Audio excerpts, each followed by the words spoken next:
През 2024 година близо 10 000 милионери се преместиха в Дубай, повече от всеки друг град на земята. Те донесоха парите си, семействата си, доверието си, купиха си мезонети, златни визи, частни банкови отношения, купуваха си сигурност.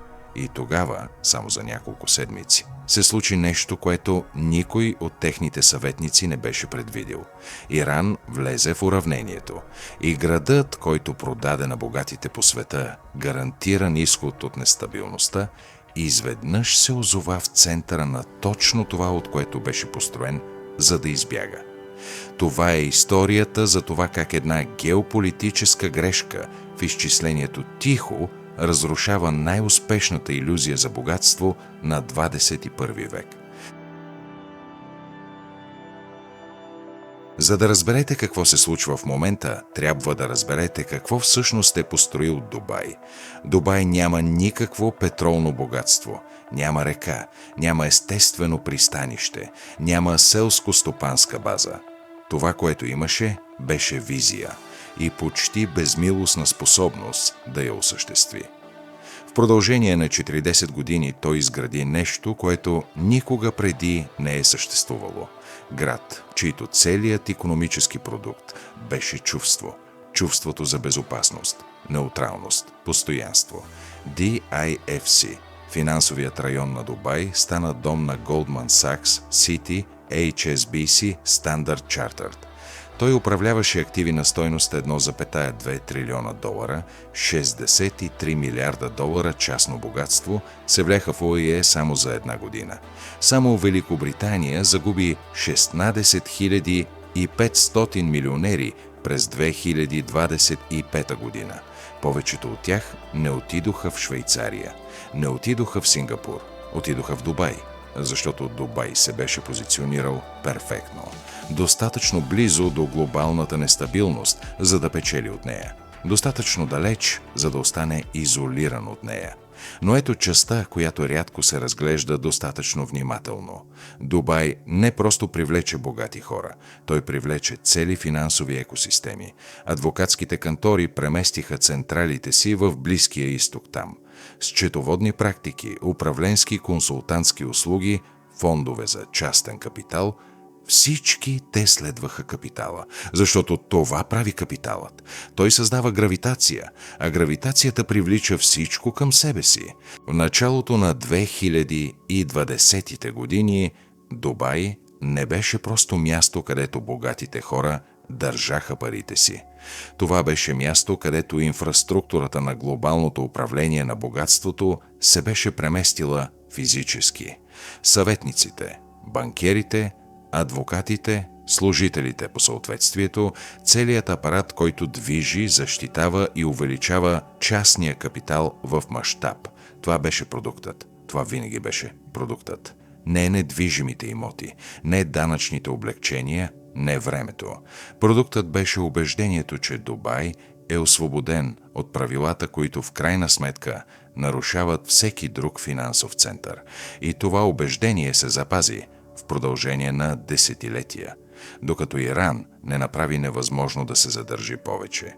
Ето какво повечето хора не оценяват напълно в географското положение на Дубай. Ормузският проток, тесният воден път, който разделя ОАЕ от Иран, е широк 33 км в най-тясната си точка.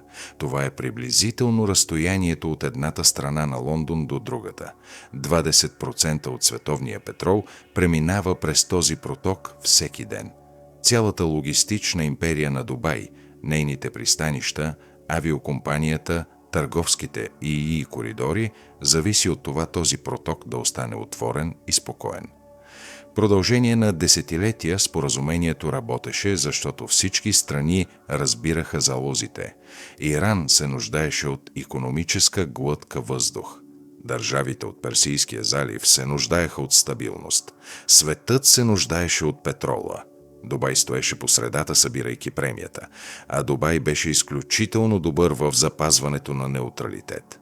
Когато арабският свят бойкотира Израел, Дубай тихо продължи да търгува. Когато западните санкции притиснаха Иран, Дубай се превърна в коридора, през който стоките и капиталът все още се движеха. Когато Русия беше откъсната от глобалните финанси след 2022 година, руските олигарси не загубиха имотите си в Дубай. Те ги запазиха и купиха още. Неутрализмът на Дубай не беше просто дипломатическа позиция. Той беше бизнес модел. Колкото по-разделен ставаше светът, толкова по-ценен се оказваше отказът на Дубай да заеме страна. Всеки нов конфликт, всеки нов режим на санкции, всяка нова вълна от политическа нестабилност някъде по света. Всичко това изпращаше нова вълна от капитали към Дубай. Но през последните 18 месеца това споразумение беше подложено на стрес-тестове по начини, по които никога преди не е било подложено. Подкрепени от Иран атаки срещу търговски кораби в Червено море, размяна на дронове и ракети, която докара военна техника в обсега на инфраструктурата на Персийския залив. Директни ирански удари по израелска територия. Първите в историята, които разбиха предположението, че регионалните конфликти остават регионални, а Дубай наблюдаваше всичко това от 33 км разстояние. Не от новинарско предаване, от собствения си прозорец, психологическата дистанция, от която зависеше финансовият модел на Дубай. Усещането, че нестабилността винаги е там, винаги е проблем на някой друг, започна да се свива. Не защото Дубай беше ударен, а защото за първи път сериозният аналитичен въпрос стана: възможно ли е? А в финансите въпросът често е по-силен от отговора, защото капиталът не чака потвърждение. Той цени възможността. А възможността Дубай да бъде хванат в регионална ескалация, колкото и да е отдалечена, е възможност, която изобщо не беше оценена преди 2 години. Ето къде става наистина интересно. Защото историята не е само за ракети и география. Става въпрос за това какво се случва, когато най-сложните пари в света, капиталът, управляван от хора, на които се плаща специално, за да предвиждат риска, преди той да стане очевиден, започнат тихо да актуализират своите допускания. Goldman Sachs издаде насоки за работа от вкъщи на своите служители в Дубай. Сити последва. Standard Chartered последва. Помислете какво означава това. Това не са предпазливи реактивни институции. Това са фирмите, които изградиха цялата си регионална стратегия върху предпоставката, че Дубай е траен, постоянен дом за международния капитал. И сега те, с възможно най-тихия, най-корпоративен език, сигнализират, че Дубай не е мястото, където са сигурни, че искат да бъдат техните хора. Този сигнал се разпространява бързо в средите на частното банкиране. Пенсионен фонд тихо мълком намалява експозицията си към недвижими имоти в Близкия изток. Суверенен мениджър на богатство в Сингапур удължава срока за планирана инвестиция в ОАЕ за неопределено време. Семейен офис в Лондон, който беше на 6 месеца от завършването на покупка на имот в Дубай, решава да изчака и да види. Нищо от това не попада в заглавията. Няма паника, няма масово напускане. Летището все още е пълно, хотелите все още са осветени. Но тръбопроводът, разговорите, заявленията за визи, предварителните търсения на имоти измеримо изтънява. Ето как всъщност изглежда отливът на капитал в ранните си етапи. И не прилича на това, което хората си представят. Няма драматичен момент. Няма единично събитие, което да задейства отлива. Вместо това е постепенно, систематично, почти бюрократично преориентиране на риска. Решения взети тихо. Отложени ангажименти, удължени срокове. Всеки един по-отделно невидим. Колективно началото на нещо много трудно за обръщане. И едновременно с това пазарът на недвижими имоти в Дубай поема шок от предлагането, с който никога не е бил проектиран да се справи. 210 000 нови жилищни единици са в процес на изграждане в Дубай. Това е двойно повече от средния обем на предлагането през предходните 3 години. Навлизане на пазар, който UBS вече беше класирал сред 5 града с най-висок риск от балон в света. Навлизане на пазар, за който Фич вече прогнозираше 15% корекция при нормални условия. Сега добавете геополитическата несигурност към пазар, който вече беше структурно крехък. И започвате да разбирате защо предприемачите, които следят своите предварителни продажби, не спят спокойно. Крановете не знаят, че купувачите се колебаят. Бетонът не се интересува от геополитически риск. Тези 210 000 единици идват независимо от всичко. И те пристигат в търсене, което за първи път от десетилетие е наистина несигурно. В финансовия анализ има термин, наречен премия за безопасно убежище. Това е допълнителната цена, която инвеститорите плащат за даден актив, просто заради местоположението му. Швейцарските недвижими имоти носят премия за сигурно убежище. Сингапур има такава. Лондон все още има такава намалена, но реална. Премията за сигурно убежище на Дубай през по-голямата част от 2 десетилетия беше сред най-високите в света. Инвеститорите не плащаха само за мезонет на Палм Джумейра. Те плащаха за сигурността, че Палм Джумейра е на място, където мезонетите са сигурни. Премиите за сигурно убежище могат да се сринат с изключителна скорост. Не защото нещо непременно се е случило, а защото достатъчно хора, вземайки независими решения, едновременно са стигнали до заключението, че премията вече не е оправдана, че убеждението, което я е подкрепило, се е променило. И след като тази промяна започне, математиката на пазара, ценообразуван за максимален оптимизъм, се движи много бързо в една посока. И така, кой всъщност страда, когато едно финансово убежище престане да се чувства сигурно? Очевидният отговор са предприемачите в областта на недвижимите имоти. И да, те страдат сериозно. Предпродажбените тръбопроводи се изтъняват. Проекти, които не могат да постигнат целите си преди да започнат строителството. Предприемачи, които наблюдават как атмосферата се променя по начин, който усещат, но все още не могат да определят количествено. Но по-дълбоките щети преминават през системата на кореспондентското банкиране.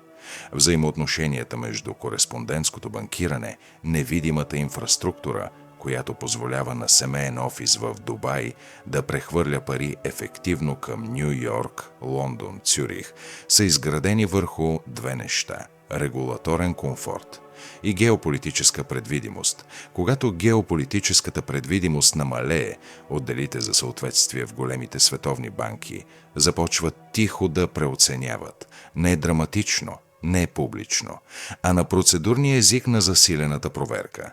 Удължено време за обработка на транзакциите, постепенно стесняване на това, което те са удобни да улесняват. За финансовите специалисти в DIFC това са първите трусове. Малки, бюрократични, лесни за отхвърляне по-отделно, но като цяло началото на нещо, което ще отнеме месеци или години, за да се изрази напълно в данните.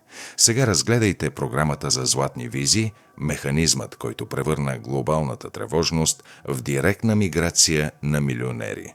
Срещу сравнително скромна инвестиция в имот, чуждестранен гражданин може да получи законно пребиваване в юрисдикция с нулев данък върху доходите и инфраструктура от световна класа. Програмата не е била предназначена за хора, които искат да станат емираци. Тя е била предназначена за хора, които искат опция за излизане. Втори дом за парите си в свят, който се усещал все по-нестабилен. Работила е брилянтно, стига опцията за излизане да е била надежна. Опциите за излизане са ценни, само ако мястото, към което излизате, е действително по-безопасно от мястото, от което излизате.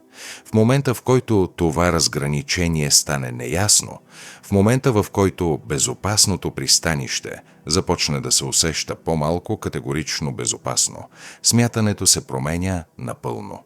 Милионерите, които дойдоха в Дубай за застрахователната полица, не дойдоха, защото харесваха Дубай. Те дойдоха, защото се нуждаеха от застраховка.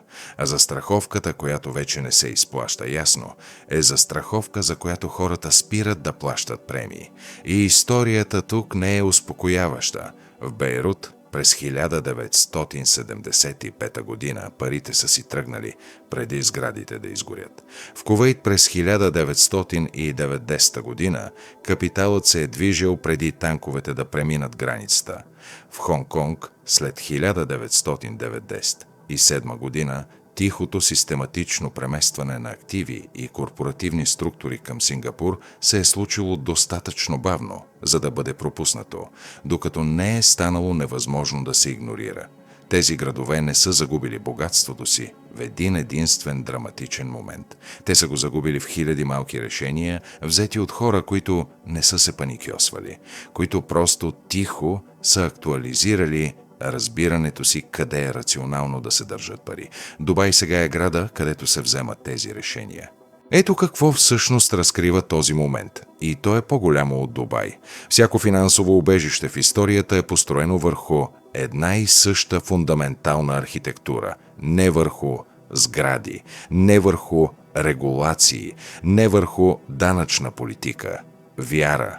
Вярата, че това конкретно място е намерило начин да остане изолирано от силите, които в крайна сметка дестабилизират навсякъде другаде, че е някакси различно. Дубай разказа тази история по-добре от почти всеки град в съвременната история. Изпълнението беше изключително, темпото на развитие беше изключително. За 40 години пустинята се превърна в нещо, което от разстояние изглеждаше неразличимо от постоянна финансова столица. Но има нещо, което си струва да се разбере относно структурната крехкост, която винаги е била заложена в модела на Дубай. Град, който е финансовото убежище на света от нестабилност, по дефиниция е заобиколено от нестабилност. Той се намира в регион, където нестабилността не е аномалия, а повтаряща се характеристика на пейзажа. Дубай се позиционира като остров на спокойствието в морето на турбуленцията. И в продължение на десетилетия морето беше достатъчно бурно, за да продължи да привлича капитал към острова, но недостатъчно бурно, за да го достигне. Градът съществуваше в един вид геополитическа зона златокоска, достатъчно близо до нестабилността, за да се възползва от нея. Достатъчно далеч, за да остане изолиран. Това, което се променя сега, не е инфраструктурата на Дубай, нито нейната регулация, нито управлението му. Това, което се променя, е възприятието за разстоянието между Дубай и нестабилността, която го заобикаля. Психологическата дистанция, която в крайна сметка винаги е била единственото нещо, разделящо безопасното убежище от опасната зона, а възприятието в град, чийто целият финансов модел се основава на възприятието, не е мека променлива. То е основата. За какво трябва да следите през следващите месеци? Следете обемите на транзакциите на DIFC. Когато 3-месечните данни започнат да показват отлив на капитал, а не приток, това е потвърждението. Следете скоростта на луксозните недвижими имоти. Не индекса на основните цени, който изостава с 12 месеца. Следете колко дълго имотите стоят, преди да бъдат транзакцирани. Следете дали Goldman, Citi и Standard Chartered преминават от насоки за работа от дома към действително структурно преместване на регионалните операции. Следете процеса на кандидатстване за златна виза, не одобренията, които изостават, а самите заявления. И наблюдавайте Сингапур, защото Сингапур в момента е най-вероятният бенефициент на всяко устойчиво преориентиране на капитала далеч от Дубай. Потоците, които изградиха Дубай в продължение на 40 години, трябва да отидат някъде. И те няма да останат в брой. Дубай не е завършен. Нека бъда ясен за това. Инфраструктурата е реална. Логистичните предимства са реални. Часовата зона е реална. Няма да се превърне в Бейрут. Няма да се изпразни за една нощ. Но премията, Премията за сигурно убежище, която направи недвижимите имоти в Дубай, струващи 40, 50, 60% повече, отколкото фундаменталната им стойност можеше да оправдае. Тази премия се преоценява. И преоценяването, след като започне, е много трудно да се спре. Струва си да се каже нещо за скоростта, с която финансовите сигурни убежища се разпадат. Не защото се случва бързо в абсолютни стойности, а защото се случва бързо спрямо времето, необходимо за изграждането им. Финансовата империя на Дубай отне 40 години, за да се изгради. Ерозията на вярата, която я е поддържала, няма да отнеме 40 години, за да се изрази, защото финансовите убеждения, за разлика от сградите, не е необходимо да бъдат физически разрушавани. Те просто трябва да спрат да се обновяват. Те се нуждаят само от следващата кохорта, от купувачи, инвеститори и мигриращи милионери, за да решат индивидуално, а след това и колективно, че историята, която им е била разказвана за това място, вече не е историята, в която вярват. Светлините все още светят в Дубай тази вечер. Силуетът на града все още е силуетът на града. Хотелите са пълни, а летището превозва 80 милиона пътници годишно. Но някъде в семейен офис в Лондон или в частна банка в Сингапур или в суверенен фонд в Женева се води тих разговор. Електронна таблица се актуализира.